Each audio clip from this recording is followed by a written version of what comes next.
والسلام على اشرف الانبیاء والمرسلین اما بعد۔ محترم بزرگوں اور ایمانی بھائیوں،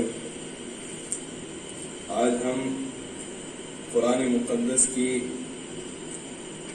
آخر کے لحاظ سے چوتھے نمبر کی سورہ مبارکہ جس کا نام سورۃ اللہب،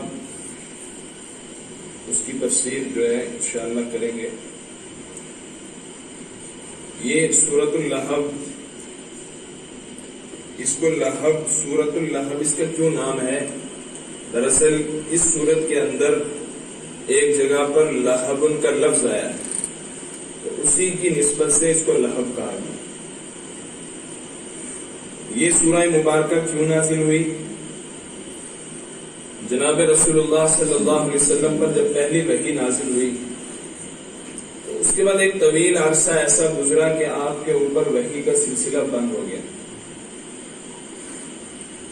تو اس کی وجہ سے جو کفار مکہ جو ہر وقت آپ کے دشمن تھے وہ کہنے لگے کہ محمد کے خدا نے محمد کو چھوڑ دیا۔ تو ایک دن حضرت جبرائیل علیہ السلام آپ کے پاس اپنی اصلی شکل میں آئے، تو آپ نے جو ہی ان کو دیکھا تو ڈر گئے۔ تو ڈرنے کے بعد آپ نے ایک چادر اٹھائی اور اوڑھ کر لیٹ گئے۔ تو اللہ تعالیٰ نے یہ وحی نازل کی جو سورۃ المدثر کی ابتدائی آیتیں ہیں کہ یا ایھا المدثر قم فانذر وربک فکبر وثیابک فطہر والرجز فاہجر، کہ اے لحاف اوڑھنے والے، اٹھو اور ڈراؤ اور اپنے رب کی بڑائی بیان کرو اور اپنے کپڑوں کو پاک رکھو اور بتوں سے دور رہو۔ اس میں آپ کو حکم یہ دیا گیا کہ اب آپ دعوت کا کام شروع کریں۔ اب آپ کو یہ ذمہ داری دی گئی ہے کہ جو دین آپ پر نازل ہو رہا ہے اس کی دعوت دیں۔ تو آپ نے کبھی ایک آدمی کو، کبھی دو کو، یا آپ کے پاس کوئی آپ کا دوست آ گیا اس کو دعوت دینی شروع کی۔ پھر دوسرا حکم آپ کے پاس آیا جب ایک تعداد مسلمانوں کی اس انفرادی دعوت کی وجہ سے ہو گئی کہ وَأَنذِرْ عَشِيرَتَكَ الْأَقْرَبِينَ، کہ آپ اپنے قریبی رشتہ داروں کو ڈرائیں۔ تو آپ نے حضرت علی رضی اللہ عنہ کو بھیجا اور کہا کہ تمام کے تمام جو بنو ہاشم کے جو ہمارے رشتہ دار ہیں ان کو بلا لاؤ اور ان کی دعوت رکھی۔ تو آپ نے ان کو کھانا کھلایا، کھانا کھلانے کے بعد ان کے سامنے اپنے دین کی دعوت پیش کی۔ تو یہ جو ابو لہب ہے جس کا اس سورت کے اندر تذکرہ آ رہا ہے، یہ حضور کا چچا تھا۔ اس نے اس دعوت کے دوران آپ صلی اللہ علیہ وسلم کو پکڑ کے بٹھا دیا اور کہنے لگا کہ آپ محمد ہمیں پورے عرب کو ہمارا دشمن بنا رہے ہیں اور ہمارے اندر اتنی طاقت نہیں کہ ہم آپ کی وجہ سے سب کے ساتھ لڑ سکیں۔ چونکہ یہ بدبختی ازل سے اس کے مقدر میں لکھ دی گئی تھی، تو خیر اس کے شور شرابے کی وجہ سے وہ دعوت اس کے اندر لوگ اٹھ کر چلے گئے۔ دوسری مرتبہ آپ نے پھر حضرت علی رضی اللہ عنہ سے کہا کہ دوبارہ بلاؤ اپنے رشتہ داروں کو۔ تو آپ نے دوبارہ بلایا، آپ نے پھر ان کو کھلایا اور کھانا کھلانے کے بعد ان کو دعوت دینی شروع کی۔ اس نے پھر بٹھانا چاہا تو ابو طالب جو آپ کے ہمیشہ معاون رہے، ایمان تو قبول نہیں کیا لیکن ہمیشہ معاون رہے، وہ کہنے لگے کہ بھائی بات تو سنو، کیا کہہ رہے ہیں؟ تو پھر یہ خاموش ہو گیا۔ تو اس وقت آپ نے دین کی دعوت پیش کی کہ دیکھو میں تمہیں ایک لمبی زندگی جو آنے والی ہے اور اس کی جو خوفناک گھڑیاں ہیں ان کے بارے میں باخبر کر رہا ہوں۔ تم دنیا کی زندگی میں مست ہوئے جا رہے ہو۔ اس طریقے سے دعوت دی اور دینے کے بعد آپ نے آخر میں فرمایا کہ اب تم یہ بتاؤ کہ میرا ساتھ تم میں سے کون کون دے گا۔ تو اس مجلس میں سے کسی نے کچھ نہیں کہا، سب خاموش۔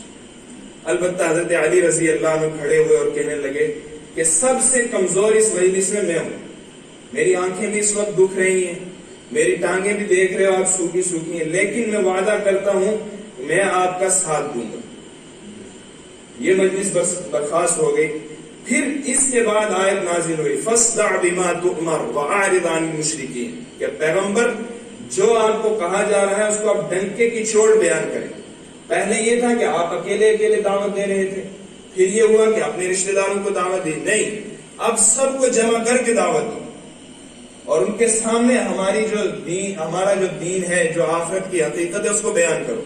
تو آپ نے ایک صبح کو صفا پہاڑ جو مکہ المکرمہ ہے وہاں پر آپ کھڑے ہوئے اور آپ نے کہا وا صباح یا صباح۔ یہ الفاظ عربی میں اس وقت کہے جاتے تھے جب علاقے میں کوئی خطرہ پیش آ جاتا تھا، جیسے کچھ علاقوں میں خطرے کے وقت سائرن بجا دیا جاتا ہے، اس طریقے سے یہ الفاظ وہاں پر مشہور تھے۔ ان کے ذریعے لوگوں کو خطرے سے آگاہ کرنے کے لیے اکٹھا کیا جاتا تھا۔ تو آپ نے کہا وا صباح یا صباح، تو سب کے سب لوگ دوڑے ہوئے۔ سیرت کی کتابوں میں ہے کہ سب کے سب آ گئے۔ اگر کوئی خود نہیں آ سکا تو اس نے اپنا نمائندہ، اپنا آدمی بھیج دیا۔ یعنی اس سے پتہ چلتا ہے کہ مکہ والے آپ پر کتنا اعتماد کرتے تھے۔ خیر جب وہ وہاں پہنچ گئے تو آپ نے کہا کہ دیکھو میں تمہارے سامنے ایک چیز بیان کرتا ہوں کہ میں اس پہاڑ کے اوپر کھڑا ہوں اور میں اس کے پیچھے بھی دیکھ رہا ہوں اور سامنے تمہیں بھی دیکھ رہا ہوں، تم پیچھے نہیں دیکھ سکتے۔ اگر میں تم سے یہ کہوں کہ اس پہاڑ کے پیچھے ایک لشکر ہے، ایک لشکر جرار ہے جو ابھی تمہارے اوپر حملہ کرے گا اور تمہیں ختم کر دے گا، تو تم کیا کہو گے؟ سچ کہہ رہا ہوں یا جھوٹ؟ تو سب نے کہا ما جربناک علیک کذبا، کہ ہم نے تو کبھی آپ پر جھوٹ کا تجربہ کیا ہی نہیں، کبھی آپ کو جھوٹا ہم نے نہیں پایا، تو کیسے ہم یہ کہیں گے کہ آپ جھوٹ بول رہے ہیں، آپ تو سچ کہہ رہے ہیں۔ تو اس وقت آپ نے کہا کہ اصل میں نے اس لیے، یہ تو مثال کے ذریعے میں تمہیں سمجھا رہا ہوں، تمہارے پیچھے موت کا لشکر لگا ہوا ہے جو تمہیں آ کر پکڑے گا اور اس کے بعد تم سب کے ساتھ اس دنیا فانی سے رخصت ہو جاؤ گے، اور میں تمہیں دیکھ رہا ہوں کہ تم دنیا کی مستیوں کے اندر پڑے ہوئے ہو اور اپنے اللہ کو بھولے ہوئے ہو اور تمہیں اپنی زندگی کا حساب دینے کی کوئی فکر نہیں ہے۔ تو لہٰذا میں تمہیں کہتا ہوں لا الہ الا اللہ کہو تفلحوا، تم کامیاب ہو جاؤ۔ اس پر یہ شخص ابو لہب یہ کھڑا ہوا اور کہنے لگا تبا لک لہذا جمعتنا یا محمد، اے محمد تیرا ناس ہو جائے، تو ہلاک ہو جائے، اسی لیے تو نے ہمیں جمع کیا تھا، یہی تیرا مقصد تھا۔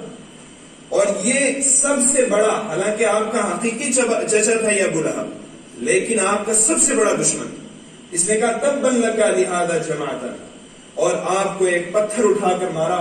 جیسے تکبر میں جو بڑے متکبر قسم کا آدمی ہوتا ہے ایسے بات۔ ہاتھوں کے ٹوٹنے سے کیا مراد ہے؟ ہاتھوں سے ٹوٹنے کا مطلب یہ ہے کہ دنیا اور آخرت اس کی دونوں تباہ ہو جائیں۔ دنیا کے اندر بربادی کیسی ہوئی کہ اس کو ایک ایسی بیماری اللہ تعالیٰ نے لگا دی کہ کوئی اس کے قریب نہیں جاتا تھا، اور تفاسیر میں لکھا ہے کہ جب یہ مرا تو اس کو باندھ کر کے دور ایک گڈھے کے اندر گھسیٹ کر لے کر اس میں ڈال دیا گیا اور اوپر سے مٹی ڈال دی گئی تھی، اس کے بدن سے بدبو آنے لگی اور یہ کتے کی آواز نکالا کرتا تھا۔ تو اللہ تعالیٰ نے اس طریقے سے دنیا میں ہلاک کیا، اور آخرت میں آگے اللہ تعالیٰ فرماتے ہیں ما غنی عنہ مالہ وما کسب، اس کے کام، اس کا مال اور اس کی کمائی نہیں آئی۔ مال کہ جس کے اوپر یہ فخر کرتا تھا آخر میں اتنا مفلس اور اتنا غریب ہو گیا کہ اس کی گھر والی جنگل سے جا کر لکڑیاں کاٹ کر لاتی تھی، کہ پہلے سونے کا ہار گلے کے اندر ڈال کے فخر کیا کرتی تھی، غریبوں کو دکھایا کرتی تھی، لیکن اللہ تعالیٰ نے اس کے اوپر مفلسی کو اور غربت کو جو ہے نازل مسلط کر دیا۔ تو اللہ تعالیٰ فرماتے ہیں نہ تو مال اس کے کام آیا اور نہ ہی اس کی کمائی۔ کمائی سے مراد اولاد ہے، اور اولاد اس کے دو بیٹے تھے، ایک کا نام تھا عتبہ، دوسرے کا نام عتیبہ۔ ان دونوں کی حضور صلی اللہ علیہ وسلم کی دو بیٹیاں، حضرت رقیہ رضی اللہ عنہ اور حضرت ام کلثوم رضی اللہ عنہ، ان دو بیٹیوں سے ان دونوں کی منگنی ہوئی تھی نبوت سے پہلے ہی۔ جب آپ کو نبوت مل گئی اور آپ نے دعوت دینی شروع کی تو اس ابو لہب نے اپنے دونوں بیٹوں سے کہا کہ جاؤ اور جا کر محمد کے منہ کے اوپر کہہ کے آؤ کہ ہم آپ کی بیٹیوں کو طلاق دیتے ہیں۔ تو یہ عتبہ کے بارے میں لکھا ہے کہ یہ گیا اور اس نے جا کر آپ کے چہرے کے اوپر تھوکا اور طلاق دے کر آ گیا۔ تو اس وقت آپ نے اس کو بددعا دی کہ اے اللہ اس کے اوپر کوئی کتا اپنے کتوں میں سے مسلط کر دے۔ تفسیروں میں حدیث میں آتا ہے کہ یہ ایک مرتبہ ملک شام کی طرف سفر کر رہا تھا اور ہمیشہ خوف زدہ رہتا تھا کہ محمد کی دعا ہر حال میں میرے حق میں قبول ہو گئی، ہمیشہ خوف زدہ رہتا تھا۔ تو جب بھی سفر میں نکلتا تو یہ تمام کے تمام لوگوں کا اپنے گرد سلایا کرتا اور خود بیچ میں سوتا تھا وہی اس کو یقین تھا کہ اس بات نے پورا ہو کے رہنا ہے جو حضور نے فرمایا. تو حضور صلی اللہ علیہ وسلم کی یہ بد دعا قبول ہوئی کہ یہ ملک شام میں تجارت کے لیے جا رہا تھا.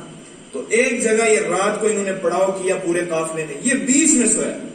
تو ایک شیر آیا, وہ دوسرے جو باقی قافلے کے لوگ تھے ان کے چہروں کو سونگتا سونگتا سونگتا اس کے پاس پہنچا اور پھر اس کو اٹھا کے اس کو الگ کر کے اس کو چیر پھاڑ کے چورا چورا کر دیے. تو وہ بد دعا اس کے حق میں قبول ہوئی. آگے اللہ تعالیٰ فرماتے ہیں سیصلی نار ذات لہب, ان قریب یہ دہکتی ہوئی آگ میں داخل ہوگا. وامرأتہ, اور اس کی بیوی بھی, اس کی بیوی کا نام ام جمیل تھا. اور یہ عورت حضور صلی اللہ علیہ وسلم کے لیے خاص طور پر کانٹے لاتی تھی اور لا کر رات کے اندر راستے میں بچھاتی تھی کہ تاکہ آپ رات کو تشریف لائیں گے اور آپ کے پاؤں مبارک کے اندر یہ کانٹے چبھیں گے, آپ کو تکلیف ہوگی.